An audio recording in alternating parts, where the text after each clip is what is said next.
Baik, bismillahirrahmanirrahim. Assalamualaikum warahmatullahi wabarakatuh. Perkenalkan, nama saya Triza Harani Taskira dengan NIM 2204 045 020 39 dari Prodi Bimbingan dan Konseling, jurusan Psikologi Pendidikan dan Bimbingan Universitas Negeri Makassar, kelas B. Di sini saya akan menjelaskan beberapa materi mengenai perilaku verbal dalam unsur konseling, perilaku nonverbal, dan komunikasi verbal dan komunikasi nonverbal. Baik, materi yang pertama saya akan menjelaskan mengenai perilaku verbal dalam unsur konseling. Nah, dalam konteks konseling, pemahaman tentang perilaku verbal menjadi kunci dalam membantu konselor dan konseli berinteraksi dengan efektif. Pertama-tama, tentunya penting bagi konselor untuk mengenali dan memahami beragam jenis perilaku verbal yang akan mungkin muncul selama sesi konseling. Nah, ini juga termasuk ekspresi verbal seperti pengungkapan emosi, penggunaan bahasa yang membingungkan, atau bahkan perilaku verbal yang bertentangan.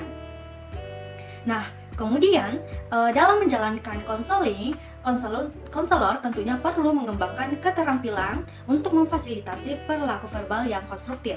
Ini bisa mencakup mengajukan pertanyaan terbuka yang mendalam atau mengajak konseli untuk mengeksplorasi pemikiran atau perasaan mereka secara lebih mendalam. Nah, selain itu juga, konselor juga dapat menggunakan teknik refleksi untuk mengonfirmasi pemahaman mereka terhadap apa yang disampaikan oleh konseli. Selanjutnya itu adalah membantu klien juga untuk memperoleh wawasan baru tentang diri mereka sendiri. Nah, selain itu juga, konselor tentunya perlu memperhatikan pola perilaku verbal yang mungkin mengindikasikan adanya masalah yang lebih mendalam. Misalnya saja, konselor juga perlu waspada terhadap penggunaan bahasa yang merendahkan diri atau penolakan untuk berbicara tentang topik tertentu atau keengganan untuk berbagi secara terbuka. Nah, pemahaman tentang perilaku verbal ini juga dapat membantu konselor mengidentifikasi masalah yang mendasari dan merumuskan strategi intervensi yang sesuai. Nah, selain itu dalam konseling juga tentunya penting bagi konselor untuk memperhatikan kepatuhan terhadap aturan komunikasi yang ditetapkan. Ini juga termasuk menghormati giliran bicara atau mendengarkan dengan penuh perhatian dan menghindari interupsi. Nah, di sini juga tentunya konselor juga perlu memberikan contoh perilaku verbal yang diharapkan kepada konseli. Nah, sehingga nantinya akan menciptakan pola komunikasi yang sehat dan tentunya produktif. Nah, yang terakhir juga, konselor juga harus memahami bahwa bahasa verbal akan dapat memiliki makna yang berbeda-beda bagi setiap individu. Ini juga tergantung pada latar belakang budaya, pengalaman hidup, dan konteks sosial mereka. Nah, oleh karena itu juga dalam konseling lintas budaya atau multikultural, konselor harus sensitif terhadap perbedaan dan dalam pemahaman dan penggunaan bahasa, serta siap juga untuk menyesuaikan pendekatan atau komunikasi mereka sesuai dengan kebutuhan-kebutuhan klien. Nah, itu adalah penjelasan tentang mengenai perilaku verbal. Nah, selanjutnya kita akan memasuki contoh perilaku verbal dalam unsur konseling. Selamat siang Lara, bagaimana kabarmu hari ini?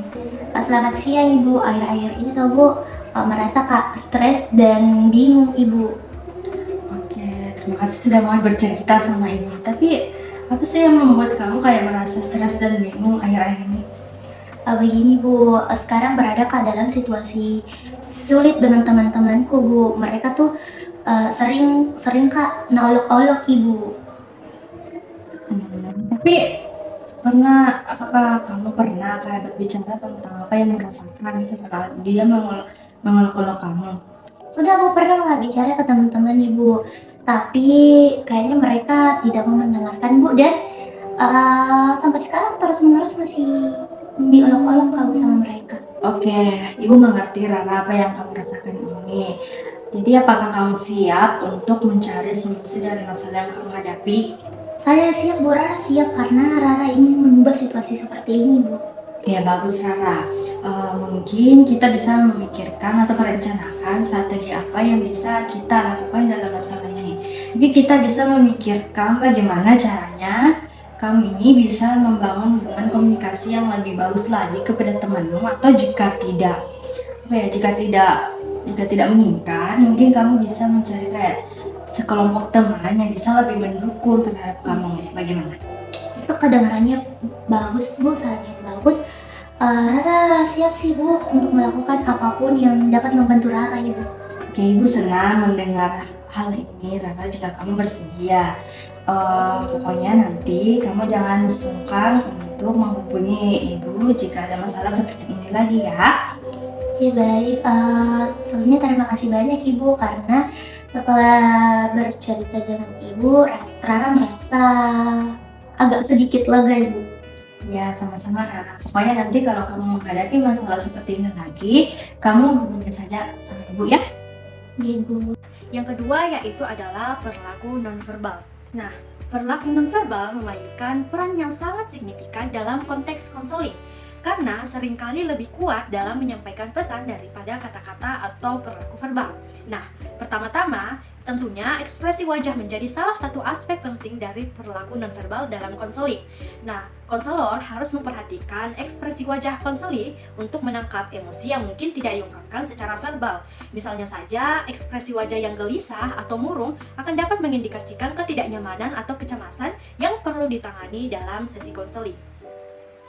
Nah, selain itu juga, bahasa tubuh juga merupakan elemen yang sangat penting dari perilaku nonverbal dalam konseling.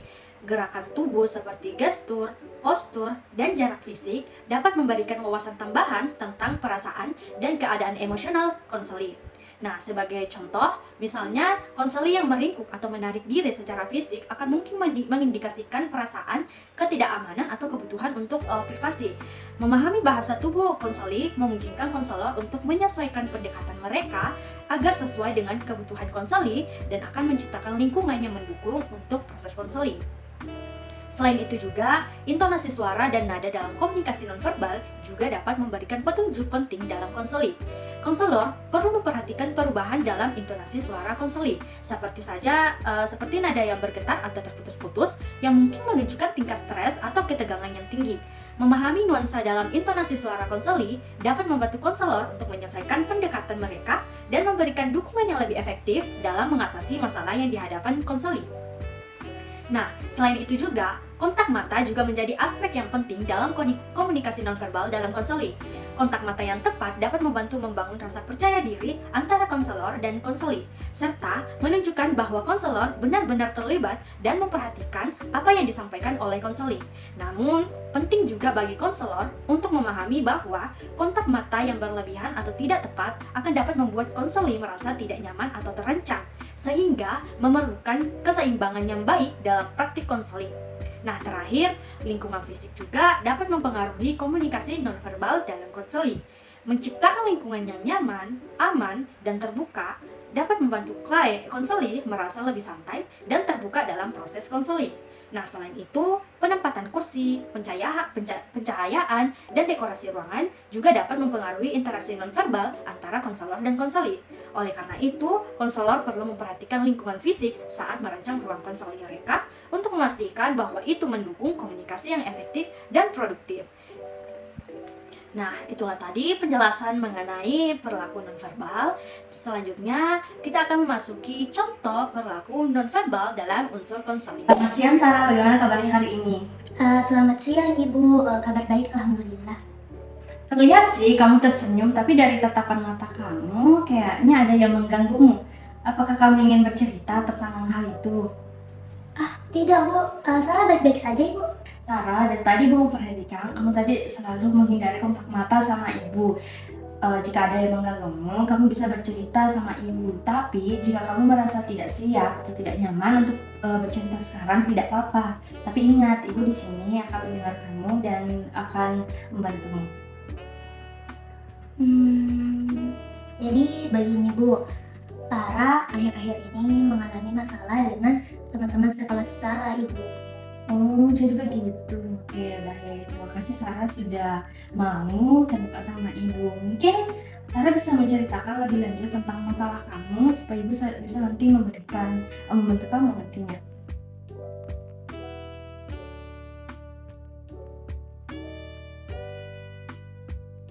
Oke, jadi bagaimana perusahaan sekarang setelah bercerita tentang itu kepada Ibu? Sarah merasa lega Bu karena sudah mengeluarkan isi hati Sarah Ibu. Terima kasih Bu karena sudah mau mendengarkan Sarah. Ya, Tapi jika adanya kamu menceritakan atau masalah tentang apa itu, kamu bisa langsung mendatangi ibu ya. Iya Bu. Yang ketiga adalah komunikasi verbal.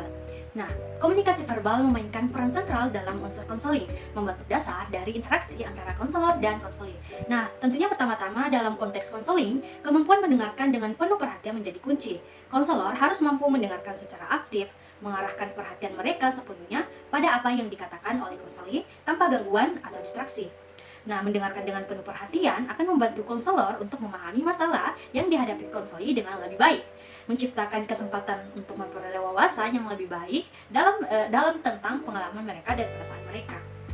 Nah, selain itu juga, kemampuan berbicara dengan jelas dan empatik juga menjadi aspek penting dari komunikasi verbal dalam konseling.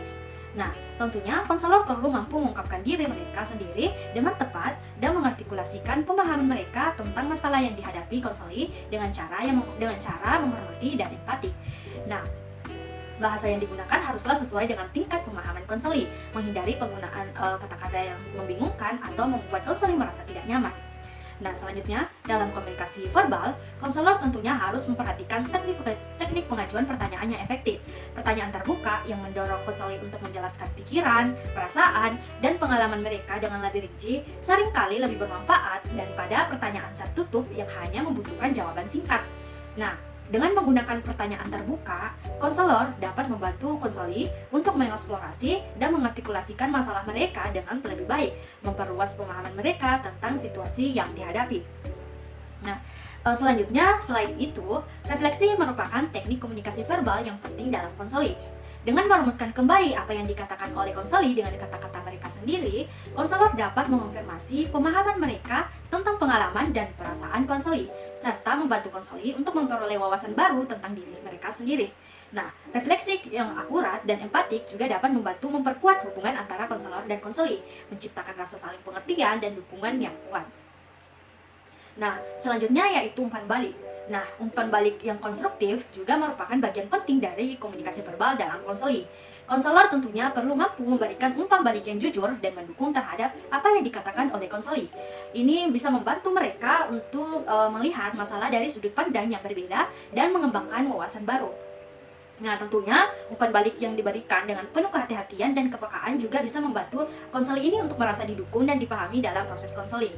Nah, selain itu, dalam komunikasi verbal, konselor juga perlu memperhatikan penggunaan bahasa yang mempromosikan pengalaman yang aman dan terbuka bagi konseli.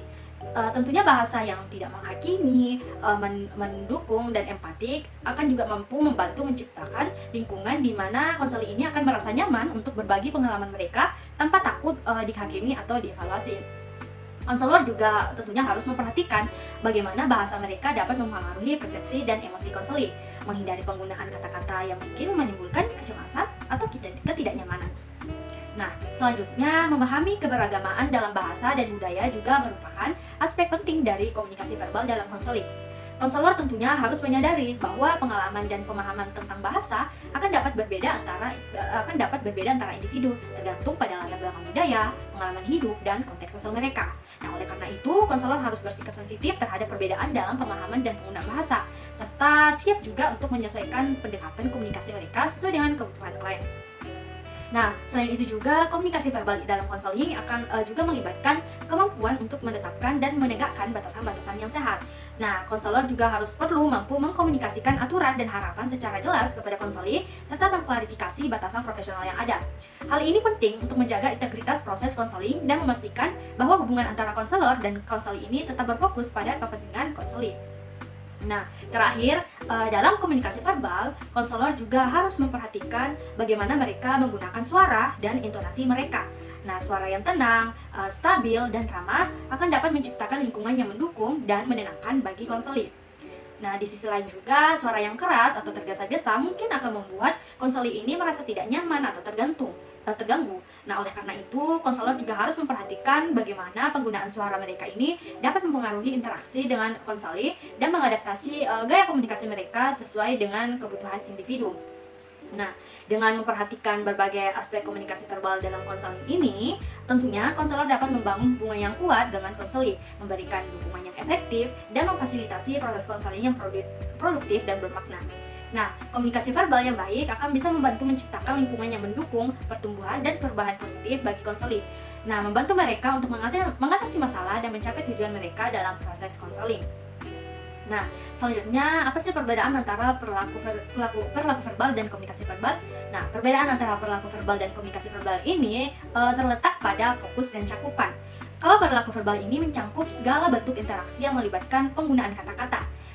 Sementara komunikasi verbal sendiri mencakup aspek yang lebih luas, termasuk ekspresi vokal dan nonverbal. Dalam konteks konseling, perilaku verbal merujuk pada cara konselor dan konseli berbicara, bertanya, dan merespon satu sama lain. Nah, sementara komunikasi verbal sendiri melibatkan tidak hanya penggunaan kata-kata, tetapi juga intonasi suara, volume, tempo, dan bahasa tubuh yang mendukung pesan verbal. Nah, memang keduanya saling melengkapi dalam membentuk interaksi yang efektif antara konselor dan konseli. Jadi memungkinkan pemahaman yang lebih dalam, empati, dan pengembangan hubungan yang kuat. Nah, itulah tadi seputar penjelasan mengenai komunikasi verbal. Nah, selanjutnya saya akan menampilkan contoh praktik mengenai komunikasi verbal. Halo Sasa, kayaknya Ibu lihat kamu agak cemas hari ini, apakah kamu baik saja? Iya Bu, Sasa merasa agak tegang Ibu untuk menghadapi ujian matematika besok Ibu. Oh, Ibu mengerti Sasa, ketegangan dalam hal ujian memang hal yang wajar. Tapi apa sih yang membuat kamu merasa khawatir tentang itu? Saya ragu Bu, apakah persiapan yang Sasa lakukan ini sudah cukup dan Sasa takut gagal Ibu. Rasanya seperti beban yang berat ya. Tapi kamu tahu tidak, kecemasan seperti itu memang hal yang wajar. Biasanya apa yang kamu lakukan, kegiatan apa yang kamu lakukan jika kamu menghadapi ujian seperti sekarang sih? Biasa persiapan apa yang kamu lakukan? Saya tidak yakin Bu, tapi Sasa sudah belajar semampu Sasa Bu. Tapi rasa khawatir itu tetap ada Bu. Oh gitu. Bagaimana jika kita menyusun waktu belajar dan memanfaatkan waktu yang tersisa dengan baik? Kamu juga bisa kok mencari teman sekelas yang bisa membantu kamu dalam persiapan ujian. Atau jika kamu tidak mengerti dengan pelajaran, kamu juga bisa kok bertanya sama guru kamu. Itu kedengarannya bagus Bu. Mungkin Sasa bisa mencoba saran dari Ibu. Baiklah Sasa, mari kita membuat jadwal belajar yang lebih efektif untuk bisa membantu kamu untuk meningkatkan aktivitas belajar kamu. Iya Bu, baik Ibu. Selanjutnya yang keempat adalah komunikasi nonverbal. Nah, dalam konteks konseling, komunikasi nonverbal memainkan peran yang sangat penting dalam membentuk hubungan terapeutik antara konselor dan konseli, serta dalam memfasilitasi proses konseling secara keseluruhan. Nah, bahasa tubuh, ekspresi wajah, kontak mata, dan intonasi suara secara kolektif menyampaikan banyak informasi kepada konselor tentang perasaan, pikiran, dan pengalaman konseli yang akan pada gilirannya akan membantu dalam memahami dan merespon kebutuhan mereka. Nah, bahasa tubuh yang terbuka dan santai dari konselor akan menciptakan lingkungan yang aman dan mendukung bagi konseli untuk berbicara secara terbuka. Nah, sebaliknya, jika sikap yang tertutup atau tegang dari konselor mungkin akan menghambat konseli untuk merasa nyaman dan mengungkapkan diri dengan bebas. Nah, oleh karena itu, kesadaran dan penggunaan yang tepat atas bahasa tubuh sangat penting dalam konseling. Ekspresi wajah konselor juga dapat memberikan sinyal yang kuat tentang bagaimana mereka merespon apa yang dikatakan oleh konseli. Nah, ekspresi wajah yang empatik, responsif, dan mendukung akan dapat meningkatkan perasaan konseli bahwa mereka ini merasa didengar, dipahami, dan didukung. Nah, sebaliknya, ekspresi wajah yang tidak responsif atau tidak mendukung dapat menimbulkan ketidakpercayaan dan ketidaknyamanan. Nah, selanjutnya kontak mata. Nah, kontak mata yang memadai antara konselor dan konseli akan dapat meningkatkan perasaan kepercayaan dan koneksi antara keduanya. Kontak mata yang tepat juga dapat memfasilitasi empati dan pengertian yang lebih baik antara konselor dan konseli serta membantu membangun hubungan yang terapeutik yang kuat. Nah, oleh karena itu, menjaga kontak mata yang memadai selama sesi konseling adalah keterampilan penting yang harus dimiliki oleh konselor. Nah, selanjutnya adalah mengenai intonasi suara. Nah, tentunya intonasi suara konselor juga dapat memberikan nuansa tambahan pada komunikasi verbal mereka. Nah, suara yang hangat, tenang, dan mendukung akan dapat menciptakan atmosfer yang nyaman dan empatik bagi konseli. Sebaliknya, intonasi suara yang keras atau datar mungkin akan menunjukkan kurangnya empati atau perhatian dan dapat menghambat proses konseling. Oleh karena itu, konselor harus memperhatikan bagaimana caranya mereka menyampaikan pesan secara verbal, termasuk tone, suara, dan volume. Nah, dengan memahami dan mengasah keterampilan dalam komunikasi nonverbal, konselor dapat menciptakan lingkungan yang mendukung dan empatik. memfasilitasi eksplorasi yang lebih dalam tentang masalah konseli, dan membantu mereka merasa didengar dan dipahami, dan didukung selama proses konseli. Nah, komunikasi nonverbal yang efektif juga memperkuat hubungan terapeutik antara konselor dan konseli, yang merupakan dasar untuk pertumbuhan dan perubahan yang positif dalam konseling. Perbedaan antara perilaku nonverbal dan komunikasi nonverbal dalam konseling terletak pada fokus dan konteksnya. Nah, perilaku nonverbal ini mencakup semua ekspresi fisik, gestur, dan ekspresi wajah konseli yang memberikan petunjuk tentang perasaan dan emosi mereka. Nah, sedangkan komunikasi nonverbal di sini mencakup segala bentuk komunikasi tanpa kata-kata, seperti bahasa tubuh, intonasi suara, dan kontak mata. Meskipun keduanya ini saling terkait dan penting dalam membentuk pemahaman yang lebih dalam antara konselor dan konseli, perilaku nonverbal di sini lebih menekankan pada tindakan fisik yang mengindikasikan perasaan dan sikap. Nah, sedangkan komunikasi nonverbal di sini melibatkan penggunaan berbagai elemen nonverbal untuk menyampaikan pesan dan informasi tambahan. Nah, itulah tadi penjelasan mengenai komunikasi nonverbal. Selanjutnya, kita akan memasuki contoh dari perilaku nonverbal sendiri. Selamat pagi Maya, apa kabar kamu hari ini? Selamat pagi Bu, kabar baik, alhamdulillah. Tapi sekarang ini Maya sangat merasa gugup Ibu. Ibu mengerti rasa gugup dalam hal sesi konsel yang pertama itu sangat wajar. Tapi bisakah kamu kayak cerita lebih lanjut apa sih yang membuat kamu merasa gugup dengan hal yang lain? Begini Bu, Maya besok itu Maya akan melaksanakan ujian Bu. Jadi Maya khawatir Bu, Maya takut. Oh, ibu senang karena kamu sudah bisa terbuka sama ibu. Bisakah kamu ceritakan lebih lanjut kepada ibu apa yang membuat kamu merasa khawatir sekali dengan ujian besok? Maya rasa Maya belum siap Ibu untuk menghadapi ujian besok Bu. Tapi padahal Maya sudah mencoba belajar dengan baik Ibu, mempersiapkan segala hal dengan baik. Tapi rasa takut gagal itu selalu muncul Ibu. Pasti sangat menegangkan ya Maya. Tapi jika kamu menghadapi hal-hal seperti ini, biasanya kamu melakukan apa sih dalam mempersiapkan ujian biasanya? Maya tidak yakin Bu, tapi mungkin Maya bisa membuat jadwal belajar yang lebih teratur Ibu. Oke, itu seperti terdengar langkah yang baik Maya.